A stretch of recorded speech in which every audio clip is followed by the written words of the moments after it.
بسم الله الرحمن الرحيم. الحمد لله رب العالمين والعاقبة للمتقين والصلاة والسلام على أشرف الأنبياء والمرسلين ومن تبعهم بإحسان وإيمان إلى يوم الدين وبعد. سورة البقرة آية نمبر 108. أعوذ بالله من الشيطان الرجيم. أم تريدون أن تسألوا رسولكم كما سئل موسى من قبل.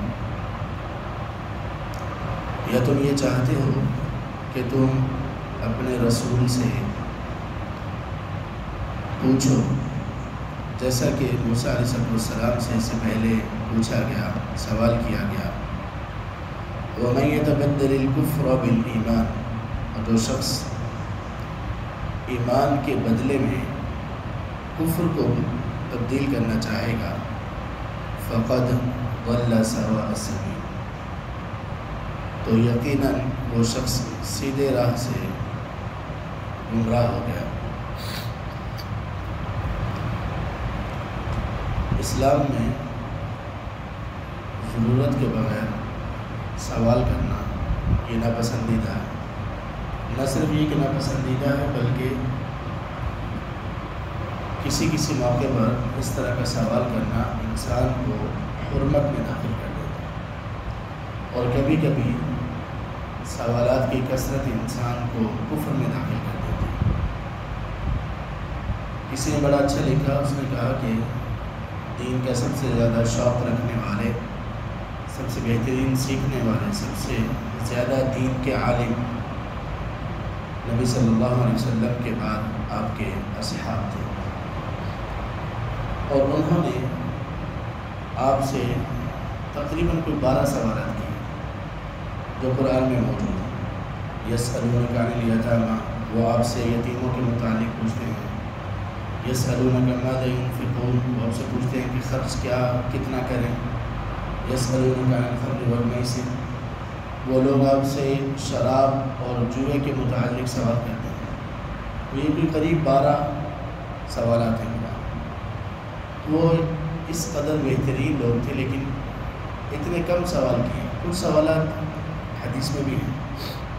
تو وہ کیا کرتے تھے؟ وہ کرتے یہ تھے کہ جو وحی نازل کی جاتی ان کا فوکس اس بات پر ہوتا تھا کہ اس کی اتباع کی جائے. ہاں، اس میں اگر کوئی بات سمجھ نہیں آئی، جو عمل میں مشکل پیش آ رہی ہو، تو تب وہ پوچھتے تھے. ورنہ وہ یہ بھی کر لیا کرتے تھے کہ جو ان سے کہا جاتا وہ اس پر عمل کرتے، بہتر سے بہترین طریقے کے ساتھ اپنی سمجھ کے مطابق. اگر کوئی غلطی کمی کوتاہی ہوتی تو اللہ کے رسول صلی اللہ علیہ وسلم کی طرف سے اصلاح کر دی جاتی. جیسے آپ صلی اللہ علیہ وسلم نے فرمایا غزوہ بنی قریظہ کے موقع پر کہ آپ لوگوں نے عصر کی نماز وہاں پڑھنی ہے.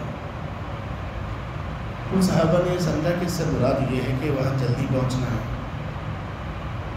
جلدی پہنچنا مراد ہے، نماز وہاں پر ہی جا کر پڑھی یہ مراد نہیں ہے. تو انہوں نے کیا کیا، راستے میں نماز کا وقت ہوا، عصر کا وقت جیسے ہی داخل ہوا، کیونکہ اول وقت میں نماز پڑھتے تھے وہ، جیسے ہی نماز کا وقت داخل ہوا انہوں نے نماز پڑھ لی. دیگر جو صحابہ تھے انہوں نے کہا نہیں، آپ صلی اللہ علیہ وسلم نے کہا تھا وہیں جا کر نماز پڑھنی.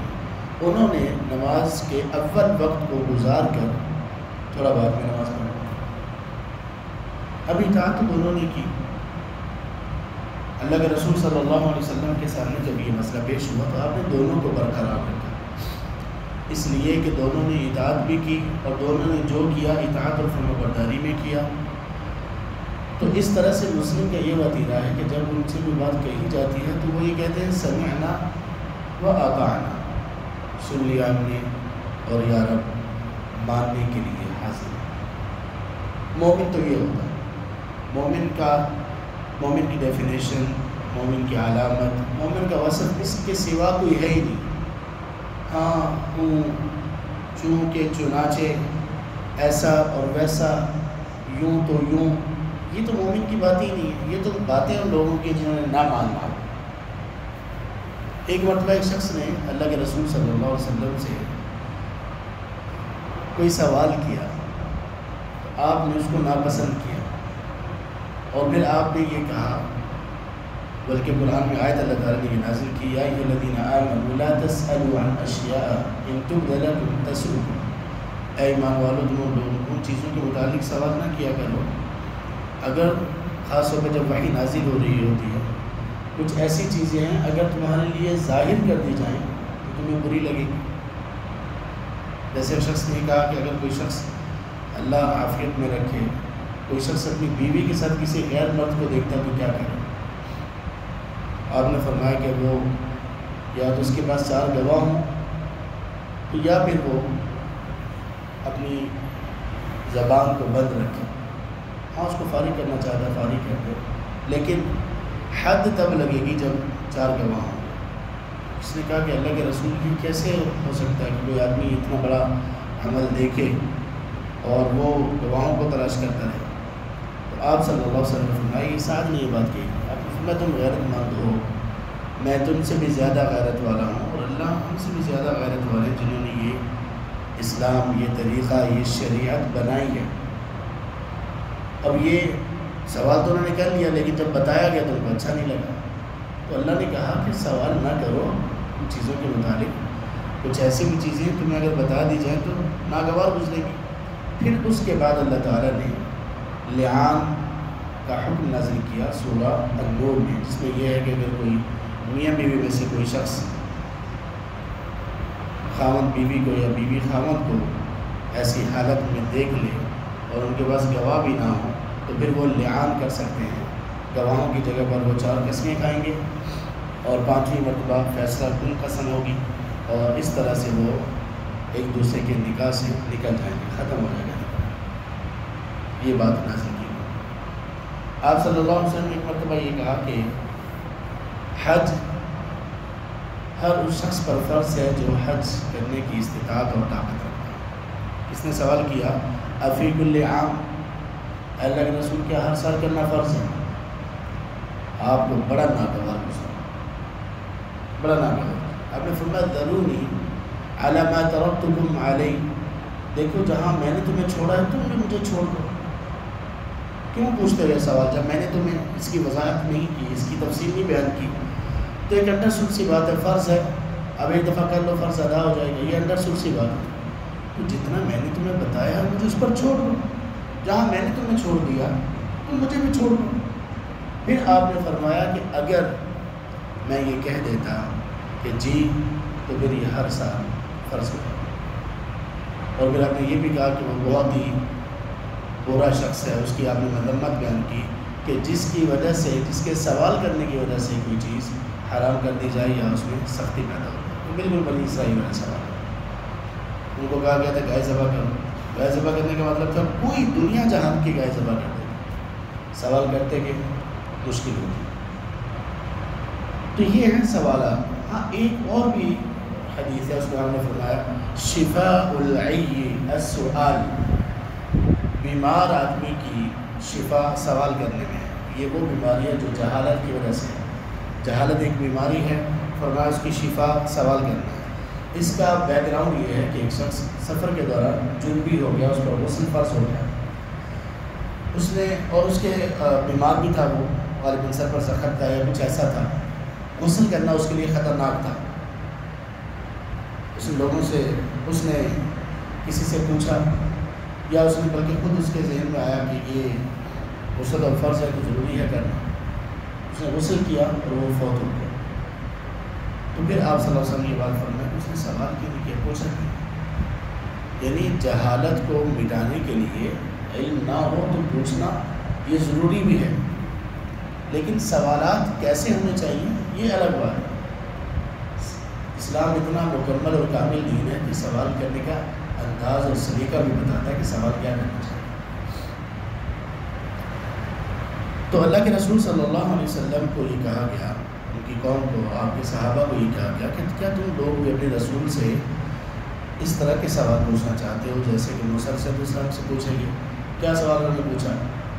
وہ کہتے تھے کہ لن نؤمن لک حتی نری اللہ جہرا، اے موسیٰ ہم آپ پر کبھی بھی ایمان نہیں لائیں گے جب تک کہ اللہ کو واضح صاف طور پر اپنی آنکھوں سے نہ دیکھیں. اب کیا سوال کیا، مطالبہ کیا کیا؟ اللہ کو واضح طور پر دیکھیں. اسی طرح کہا کہ ہمارے سامنے بادل آسمان پھٹے ہیں اور پھر اس میں سے فرشتہ نازل ہو، پوری کی پوری کتاب اس کے ہاتھ میں ہو اور ہمیں وہ کھول کے پڑھ کر سنائے، ہم تب ایمان لائیں گے۔ مشرکین مکہ نے بھی کچھ ایسے سوالات کیے، کہنے لگے اب ایسا کریں کہ کوئی یہ جو دو وادیاں ہیں، یہ جو مکہ کی وادی ہے، اس کو سرسبز و شاداب بنا دیں، اس میں نہریں چلا کر دکھائیں، فلاں پہاڑ ہے اس کو سونے کا بنا کر دکھائیں، آسمان میں ہمارے سامنے چڑھے اور کتاب لے کر اترے، اس طرح کے سوالات۔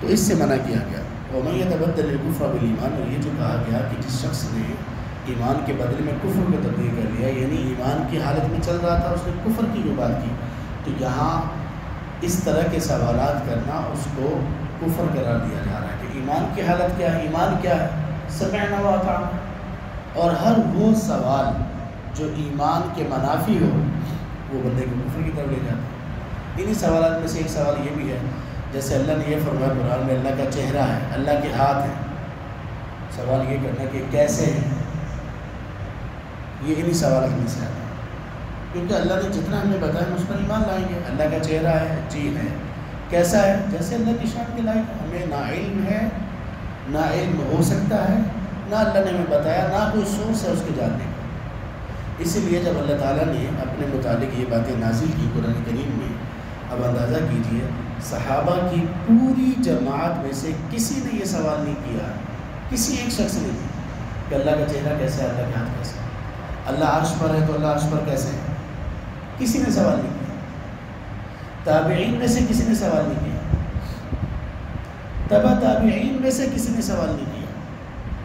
تبع تابعین کے بعد کا جو زمانہ ہے، جو امام مالک ابن انس رحمہ اللہ کا زمانہ ہے، ان کے دور میں مدینہ میں ایک شخص نے امام مالک سے یہ سوال کیا کہ اے امام یہ بتائیے کہ اللہ عرش پر کیسے مستوی ہے، کیفیت بتائیے۔ تو تب انہوں نے وہ مشہور بات کی جو علماء کے درمیان مشہور ہوئی اور آج تک موجود ہے۔ انہوں نے کہا الاستواء معلوم، اللہ عرش پر مستوی ہیں یہ معلوم ہے، اس کا علم ہمیں دے دیا گیا۔ والکیف مجہول، اس کی کیفیت کیا ہے اس کے بارے میں ہمیں کچھ نہیں بتایا گیا۔ والایمان بہ واجب، اس کے ساتھ ایمان لانا فرض ہے۔ والسؤال عنہ بدعۃ، اور اس کے متعلق سوال کرنے کی تو نئی بات ہے، بدعت ہے یہ، تو اس سے پہلے یہ سوال ہی نہیں ہوا، تو یہ سوال بھی اسی میں آتے ہیں۔